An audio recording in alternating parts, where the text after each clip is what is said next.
Thank you. Thank you. How's everybody doing? Man, it's good to see everybody. This is unreal. I got to be honest with you. Having an opportunity to follow one of my heroes of the sport, Mr. Morris, is unbelievable. To get an opportunity to come speak to my peers and friends, it's unbelievable. I don't get it. I don't get it. I'm just a cocky, loudmouth, heavily excited kid from Jersey that loves to fish. That's it. This is amazing. I got to pinch myself. But that honestly is exactly what I want to talk to you about today. About how we can use passion. How we can use what we have within us to change the sport, to grow the sport. Show of hands. How many people are actively thinking and concerned about growing the sport of fishing? Raise their hand. The whole room. It's awesome. And you should be. And it's interesting because when you say, I want to grow the sport, you're like, that's such a tall order. Such a big hill to climb. But we can all do it. We can all do it. We could all do it using three things that we already have. Three things that we already have. And we'll start with the first one, and that is the title of this whole week, which is passion, right? Which is passion. If you're sitting in this room right now, if you're at this conference this week, you're passionate about the sport. You're very, very passionate about the sport. Show of hands. Who can remember the first fish they ever caught in their life? First fish. 3/4 of the room. Who can remember the first big fish? Whatever, walleye, bass, trout, the first big fish you ever caught, right? You can remember it, right? It's crazy. It's crazy because even if it happened 10, 20, 30, 40 years ago for me, dude, I remember it like it was yesterday, right? I swear, I remember. I can smell it. I can smell what happened that day. And for me, my memory was the first bass I ever caught. And that's the one. You hear people talk about the one that hooked you, the one that started that passion. I want to talk about that real quick. Who wants to go on this journey with me back to the 80s? Anybody? You don't even have to go in a hot tub for this one. You can just listen. Man, I love the 80s. Aren't the 80s great? If you want to close your eyes, you can. If you want to leave them open, you can. If you close your eyes, I'm sure it'll be more stimulating. But I can remember it like it was yesterday. I was in the Pocono Mountains in Pennsylvania. And when you grow up in the cities of New Jersey or Philadelphia, your vacation destinations are the Pocono Mountains in northeastern Pennsylvania or the Jersey Shore. And the Poconos were better because they didn't have snooki. There was no snooki in the Poconos, which was great. But I remember we would go on these summer vacations every year, and from when I could walk till I was in high school. And it was the early 80s, and I would go with my grandfather, my uncle, my grandma, my mom. It's a family trip, and we fished. That's what we did.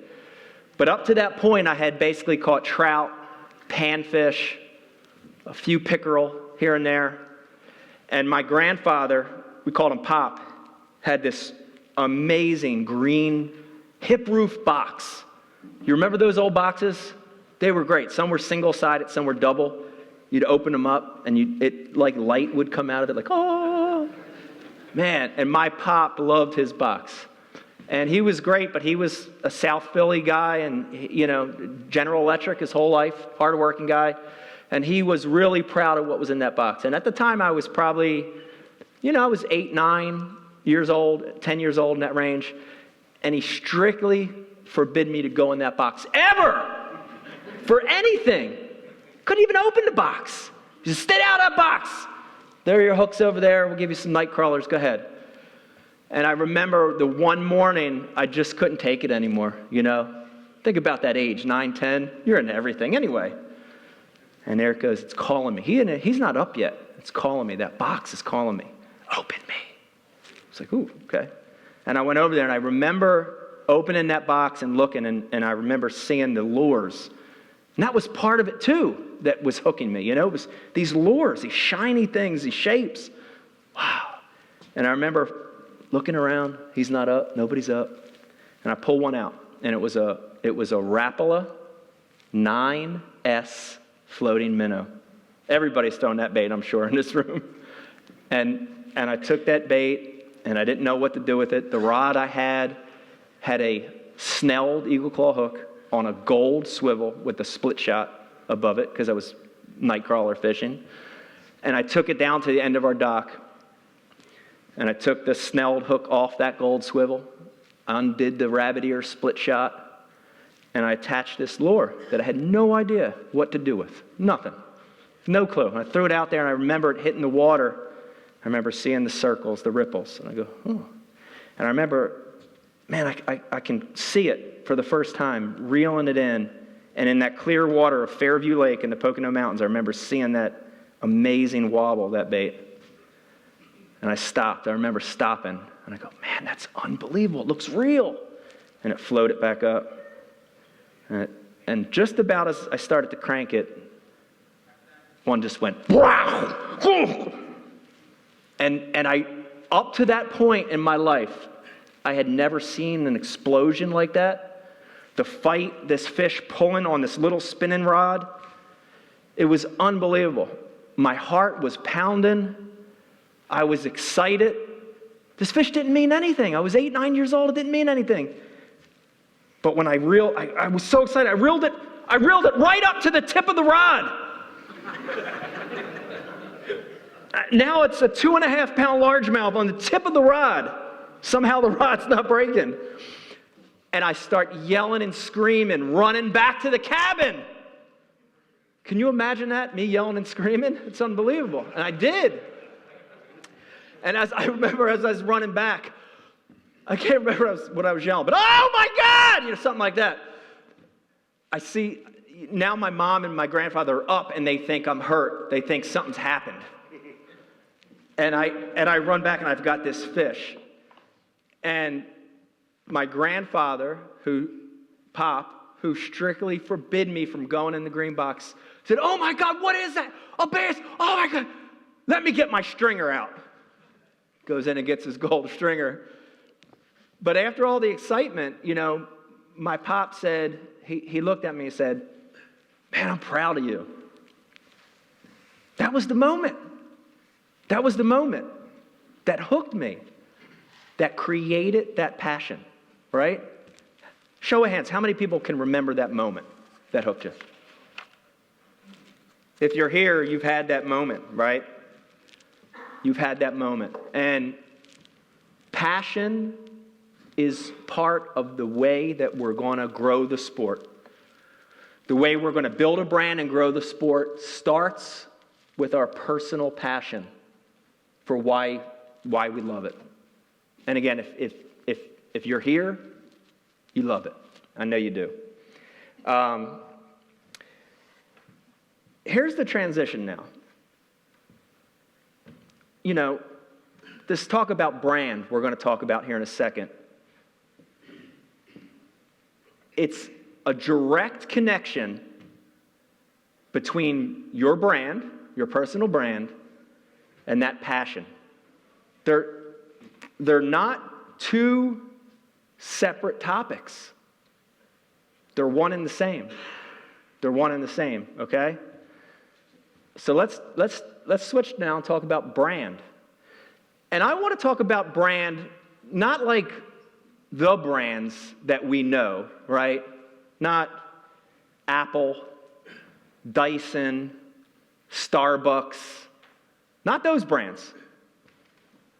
Unless you're Aaron Martins, maybe Starbucks. But I want to talk about your personal brand. Your personal brand.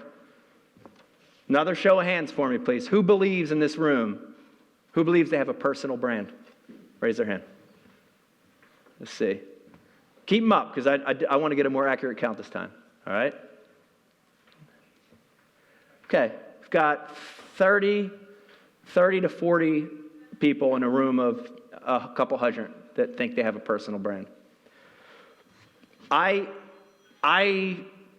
beg to differ on everyone that didn't raise their hand, and I want to say that you do have a personal brand.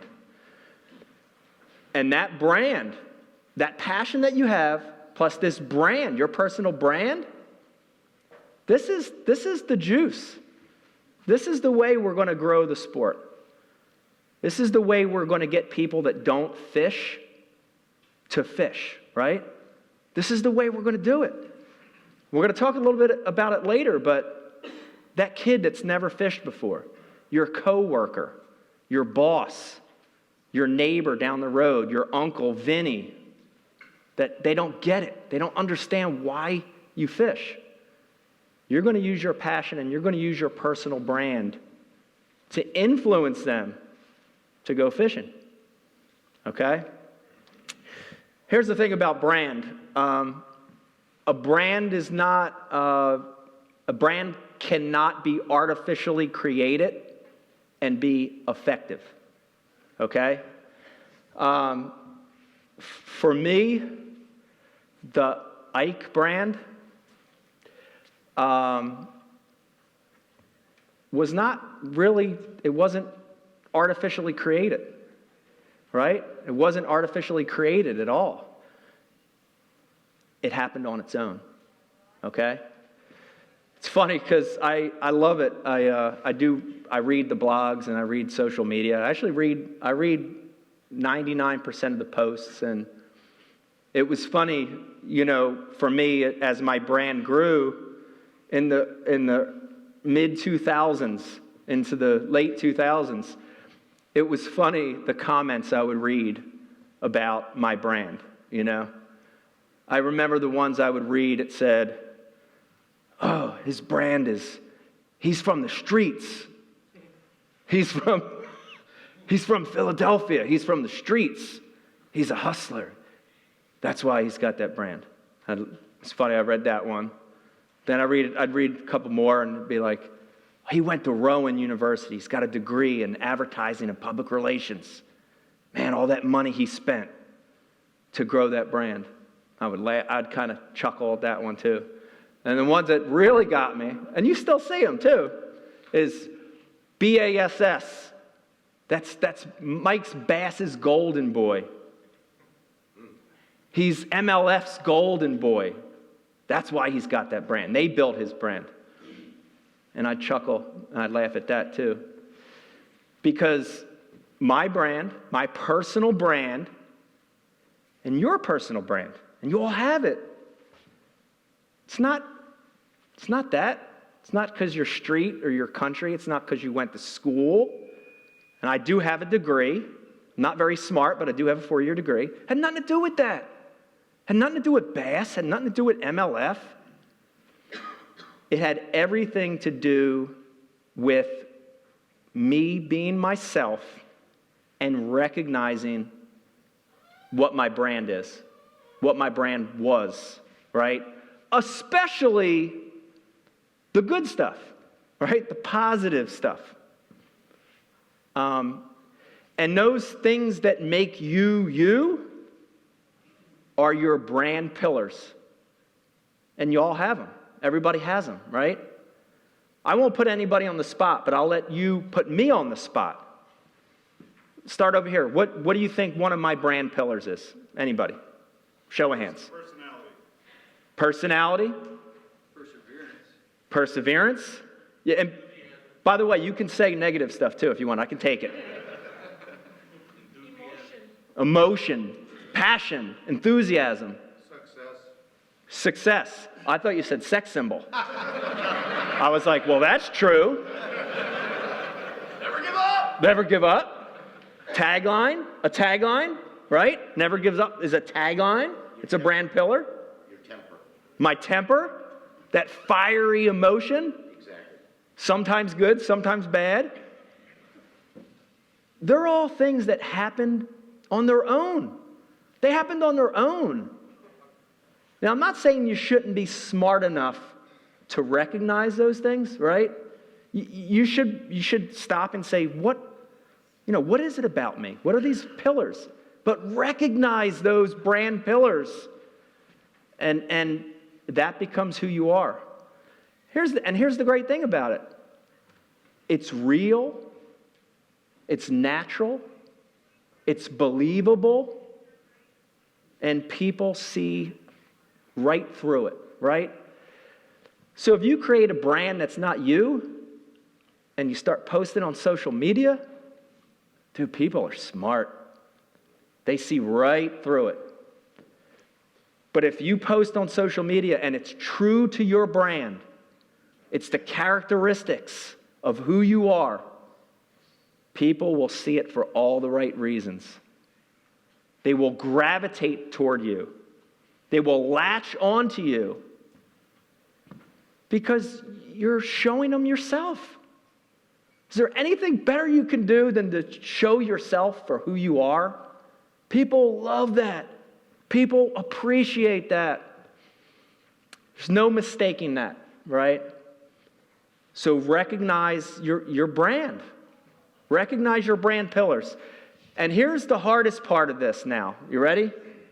The hardest part is to stay true to that brand, right? To stay true to yourself. Man, I remember, I look back and I remember, I can remember the mid-90s when I was crawling to try to make it. I see a lot of young anglers here today. I met a lot coming in on Mr. Morris's seminar at the end. I met a lot of young anglers. I can remember being that angler, fishing Redmans, invitationals, federation tournaments. And I can remember, the feeling of being ostracized a little bit, right? Not accepted because I was a little more loud. I was a little more passionate. I was a little more emotional. I had these things that were not accepted in sport fishing at the time. The best thing I could have did ever in my career, in my life, was to just keep being who I am. Not giving in to the pressures of somebody's mad, somebody's upset. In today's world, a negative social media comment.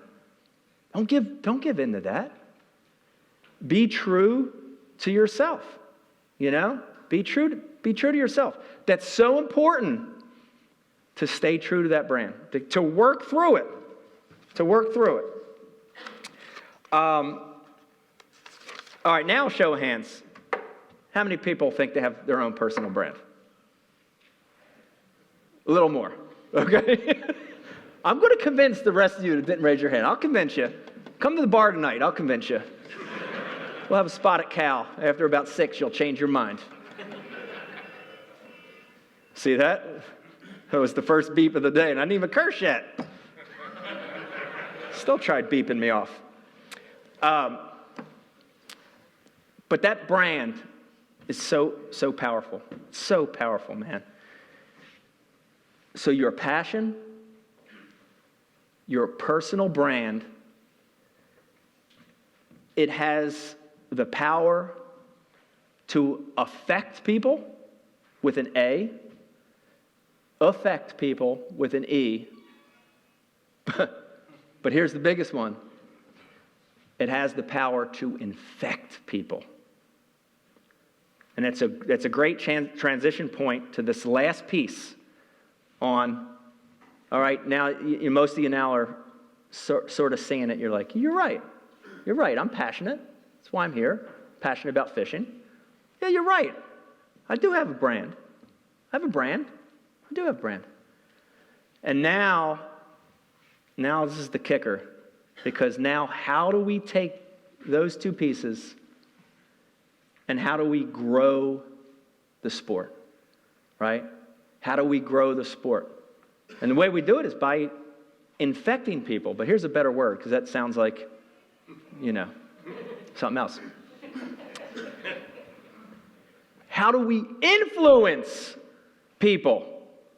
How do we influence people and get them to see what we see? How do we influence people and get them to be passionate about the sport, to try the sport?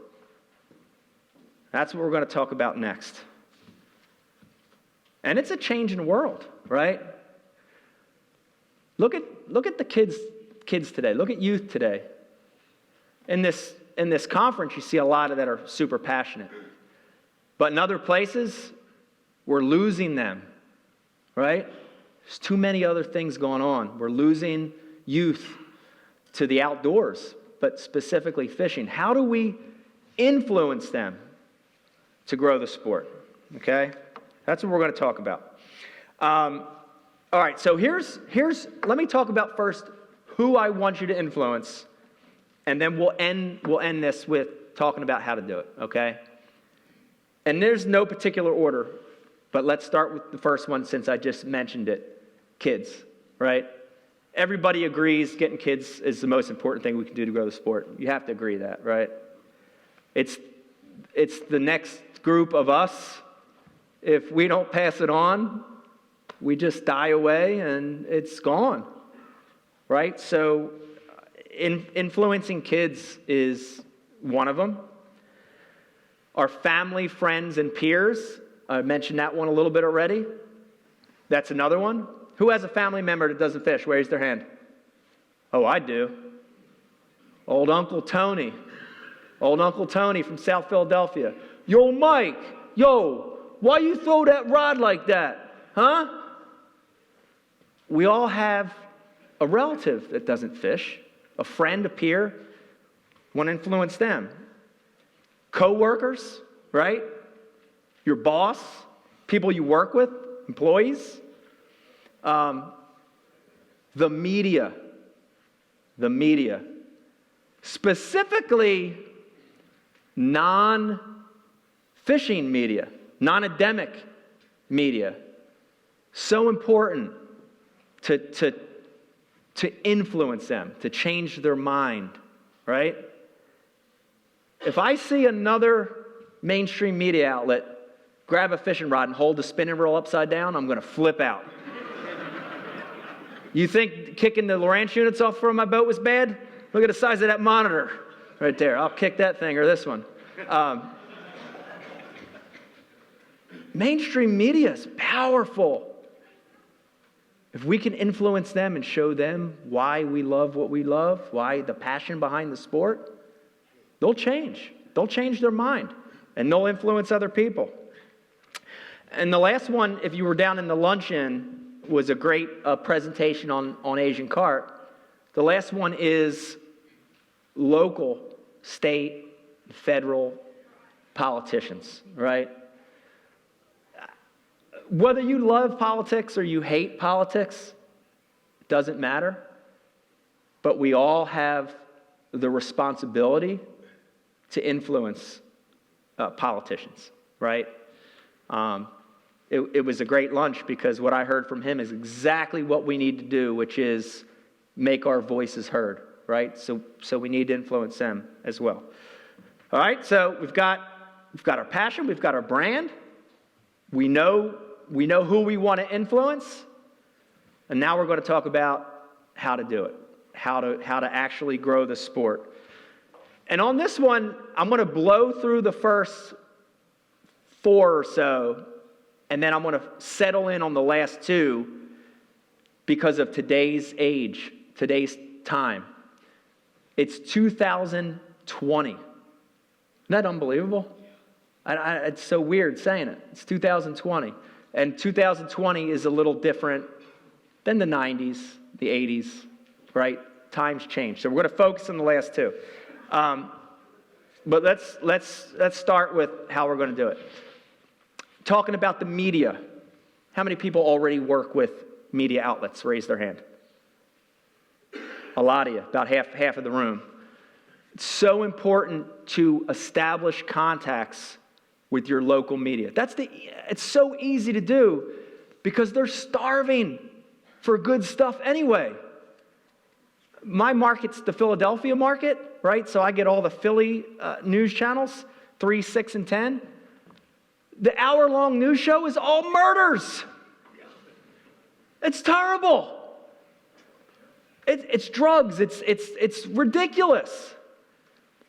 So when you go to them with something that you're passionate about and you pitch them this storyline of, man, there's this sport that's happening here that you don't know about that's unbelievable. It's so amazing. Dude, they'll listen. They'll listen. So not just local media, but national media, right? To grow the sport, we need to target the media. Establish contacts. Get names, shake hands, Next one is appearances. I'm sure in this room we've got bass pros, walleye pros, guides, reps, sales guys. We've got every walk of life in this room right now. How many people have done store appearances or do store appearances? Super important. It's super important.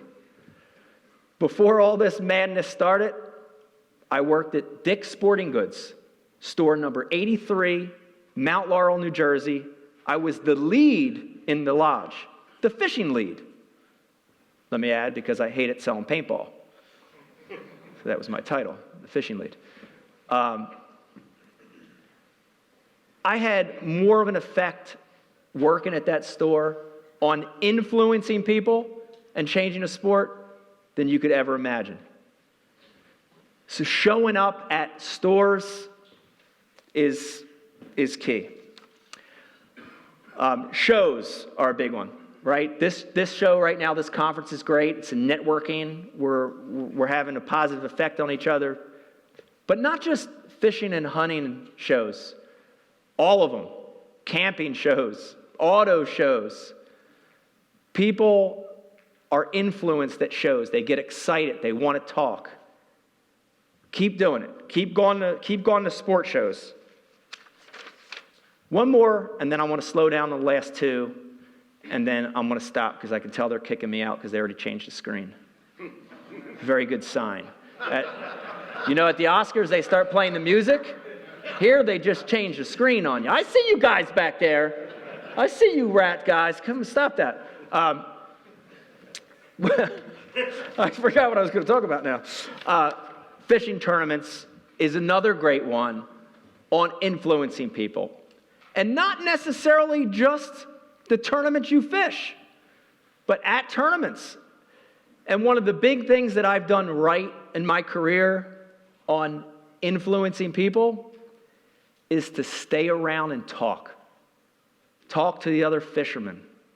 Talk to the fans. Talk to people that are just jogging by that say, "What's this Jumbotron?" Bystanders. Talk to them and spread that word. It's easy. It's easy to talk about it when you love it. It's what you do. Just talk about it. It's so easy. But now let's focus on these last two, which in 2020, this is the payoff now.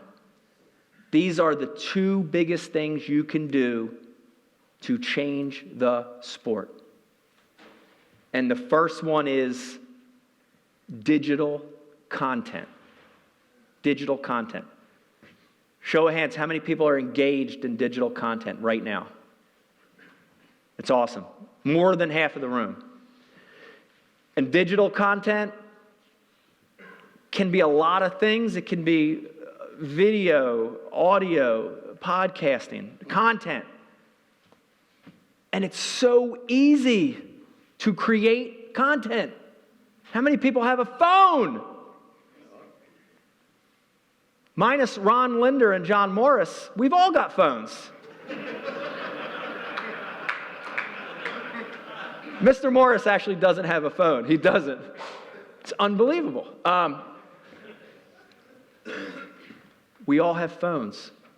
We can create digital content with our phone, with a GoPro. It's so easy. And digital content in 2020 is the answer. If you're working at a retail shop, or you're repping a company, or you're a full-time guide, or you're a walleye pro, or a bass pro, or you aspire to have a show like Bill Dance one day, digital content is where it's at. And it's so easy to create it, and it's mostly free, right? How much does it cost to create a YouTube channel? How much? Zero. How much does it cost to create an Instagram or Twitter or YouTube account? Zero. It's mainly free. And people in 2020, especially the folks we're trying to target, right? Not the people that already fish, but the people we're trying to target. Younger people, people in mainstream America that don't fish, your Uncle Vinny, yo. They're influenced by digital content. There's nothing like seeing passion with your own eyes, right? What do you fish for? Dude, a video of you catching a giant walleye, this battle, and you netting it, and it's a giant. It's in a tournament, or it's fun. It doesn't matter. Dude, it's a giant. Dude, that video, people can't get their eyes off of it. They can't get their eyes off of it. My grandmother, God rest her soul, Edith, she used to watch the X Games. I would come in to her house and be like, Grandma! I'd look, and she's on the couch watching the X Games. She watched skateboarders and motocross. I could never figure it out. What the heck? Why? Finally, I said, Grandma, why are you watching that? She's like, I love the energy.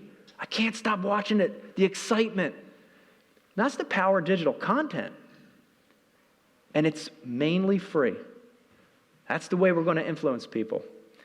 And the last one is a little bit of a subset, which is social media, right?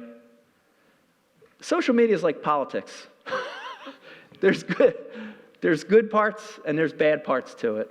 But aside from that, as a way to change and grow the sport of fishing, as a way to build your personal brand, as a way to sell more stuff, as a way to get more guide clients, is there any better effective form in 2020 than social media? There's not. There's not. Let me flip this one and say, instead of a show of hands, who has a social media account? Who does not have at least one social media account? Raise their hand. Come on, I'm putting myself on the spot. Nobody. That's awesome. Yes, everyone has at least one. It is the most powerful tool to affect with an A, effect with an E, and infect with an I people. To influence people. It's the most powerful tool we have, and it's absolutely free. There's no charge to it. The only thing you have to do is be yourself. Show your passion. Show your brand, which is you. It's you. Be authentic. Be real. People see it. People see it. You've got logos on your shirt, and in your contract, you're going to be required to make a couple posts for Fenwick, post or two a month. And I get that. I do too. I have a lot of those contracts. But be authentic. Bring that post into who you are, your brand, your passion. People will gravitate toward those posts. I've seen it. It's great. I watch my social media, and when we post something that's very canned, occasionally we do, there's no traction. It'll get a couple hundred likes, 1,000 likes, 15 comments. It's okay. But we post something that ties it into who I am and my brand and what I really do. right? My brand pillars, my passion. When it ties into that, dude, it goes bonkers. 5,000, 10,000, 100,000 views, 1,000 comments. And they're the posts that influence people, right? They influence people.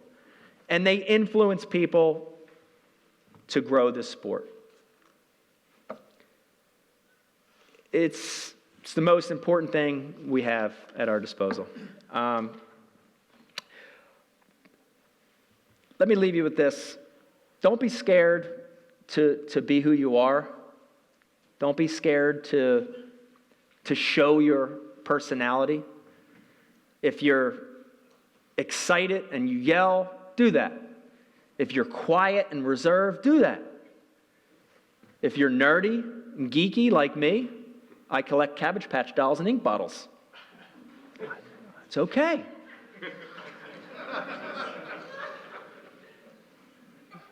I also macrame.